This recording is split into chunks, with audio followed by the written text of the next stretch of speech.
Cannondale have just released their first ever aero road bike. Yes, a little bit late to the party, but that's quite some entrance.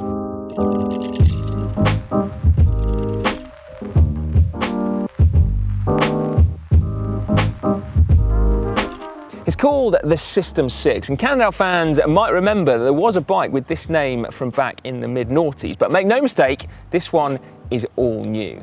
Now, when they realised that they might be late to a party, I think it's quite admirable that rather than just rushing out a frame that kind of looked aero and ticked some boxes, they actually set themselves the mission, they said, of creating the world's fastest road race bike. And in order to reach that target, they needed to bolster their design and engineering team and start working from the ground up. Now, have they completed their mission? Well, yeah, they say they have. They say that they have the data to prove it, data that shows that this is 6 watts faster than the next fastest road bike.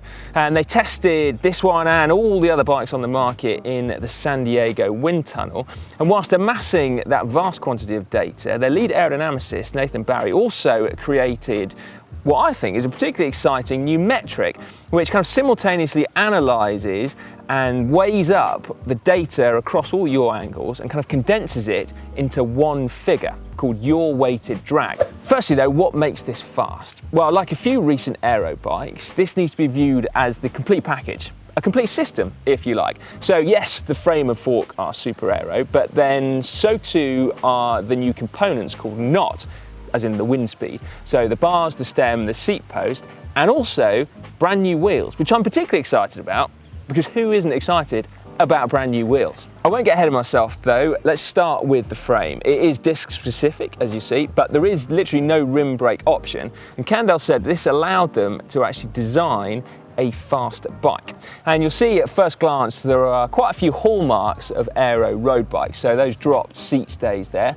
You'll also notice that the down tube bows out, and that's to actually make the water bottles more aerodynamic. And then even little touches like this infill here between the top tube and the seat tube all add to that overall package. And then there is also a neat little aerodynamic touch at the bottom of the head tube, and that is called a chine, which is a term I hadn't heard, but apparently comes from the aeronautics and the boating industries. And it's that kind of sharp edge at the bottom of the head tube and the top of the fork crown, and its purpose here is to stop airflow from the fork from mixing with the wake from the head tube and interrupting that clean air. Speaking of forks, this one is actually asymmetric because Cannondale realised that there is a different amount of force that each fork leg is dealing with owing to the position of that front brake caliper. And you'll also notice, if you look, that there's quite a bit of clearance, quite a bit of tyre clearance. And actually the bike's been officially cleared for use with 30mm wide tyres, although it is at its most aerodynamic with 26mm. The cables are almost entirely hidden away on this bike, and will start their journey with the Handlebar and Stem from the knot range, you will remember. Now at first glance, it actually looks like it's a one piece, but it is in fact two. The handlebars are attached via 4 hidden mounting bolts. And so that means of course that you can independently adjust the stem length from the bar width and indeed the angle of the bars by up to 8 degrees. The cables run underneath that alloy stem into a hinged access plate and down through some really clever little split spacers. The reason they're split is to allow you to actually adjust the height of that stem, a simple job without needing to undo all your cables and your brake hoses, which is probably not a simple job. The cables then enter the frame in front of the steerer tube, and then from there they either go down, obviously into the fork blade, or into the main frame itself. Now that does mean that there is a slight limited range of motion on the steering, but Cannondale say they have paid particular attention to the overall usability of this bike, and cable routing definitely comes under that heading. Interestingly, perhaps, the mechanical version has your gear cables entering the frame in the down tube, and that exposed section of outer adds a watt to your drag, which kind of shows, doesn't it, just how finely balanced aerodynamics really can be.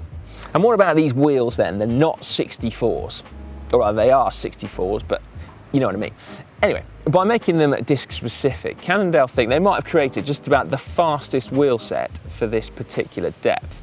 And one of the ways they've done that is by boosting the width of the rim up to a monumental 32 millimeters. Too wide, in fact, to be used with rim brakes, even if there was a brake track on there. Now, the reason for that is for the all-important transition from tyre to rim. So having a rim that's wider than the tyre allows the engineers to really tailor the way the wheel behaves at higher yaw angles. And actually, the angle of the tangent between rim and tyre, bear with me here, is the subject of a patent that's owned by Head, which is kind of a pioneering wheel brand. And Cannondale saw the value in this, and so they've licensed that from Head. And they say that they could have fitted wider tyres to these rims with very minimal aerodynamic penalty, but in order to truly optimise them for 26mm wide tyres, they had to license it. So it kind of shows, doesn't it, their commitment to their original mission statement. Weight for the wheels is a little over 1,600 grams, and although the hubs are custom externally, they have DT Swiss internals running through them. You might have noticed, by the way, that despite me banging on about the importance of 26mm wide tyres on these wheels, the ones spec'd have got 23 written on the sidewall, which kind of might seem like an oversight, but actually, when you measure up, these 23s plump up to 26mm wide because the internal rim width is as generous as the external one. And while they're not Vittoria Corsas, which are the top of the range Vittorias, that's because Cannondale noticed that in testing, the Rubino Pro actually has a lower rolling resistance than the Corsa. So again, it comes back to that original mission statement of wanting to create the fastest bike, so kind of leaving no stone unturned. Another nice little touch are the speed release through axles designed to give you faster wheel changes. Now, we first saw this design at Eurobike in 2015, and basically there is a slot cut into one of the fork dropouts and similarly on one of the dropouts at the back there as well. And it actually allows you to not take out the through axle, but still remove the wheel. So all you do is unscrew it 5 turns, and hey presto, there you go, faster wheel changes. But there is a power to max power meter tucked neatly away behind those Cannondale Si Sl Cranks. And they actually come as standard on a couple of the models. But what's particularly interesting here is that they don't add to the price of the bike, and that's because when you buy it, they don't work. In order to switch them on, you then need to spend an extra 490 euros, whereby the power meter will then be switched on permanently and forevermore. And you know what? I actually quite like that idea, because you wouldn't want to be put off from purchasing the bike in the first place because it costs an extra 490 euros. Not everyone wants that power meter, but equally, a power meter is a fantastic upgrade, and actually in the general context of the overall price of the bike, an extra 490 euros or dollars isn't actually that much. And let's face it, if you are designing the fastest race bike in the world, it's going to need to have a power meter on, isn't it? Because as well as actually getting the most out of the bike, you also kind of want to get the most out of you, the rider. All in, the weight of this bike is 7.8 kilos. So the frame set is 1,100 grams. And there's also a very slight weight penalty for those aero components, so the bars, the stem, and the seat post. And otherwise, you add another couple of 100 grams on for the discs. But that 1 kilo weight penalty over a lightweight race bike, actually, when you look into it, and we've done so in a video over on GCN, which you can see at the moment, it's actually a penalty that only becomes apparent when you're climbing gradients steeper than 6%, depending on how much power you're putting out and how much you weigh. But at all other times, this aero bike is faster, and potentially really significantly faster, even in this particular scenario, which I can't quite get my head around, but it'll save you 100 watts when you're pedaling down a hill of about 5% at 60 kilometers per hour. And yeah, you do pedal at 60k an hour down hills like that, saving 100 watts. It goes from 200 to 300 watts between an aero bike and a lightweight bike.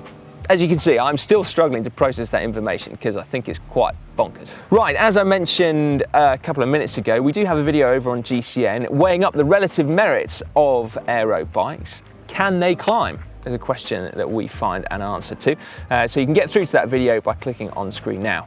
Do also make sure you give this video a big thumbs up if you like the bike. I know I'll be clicking on it.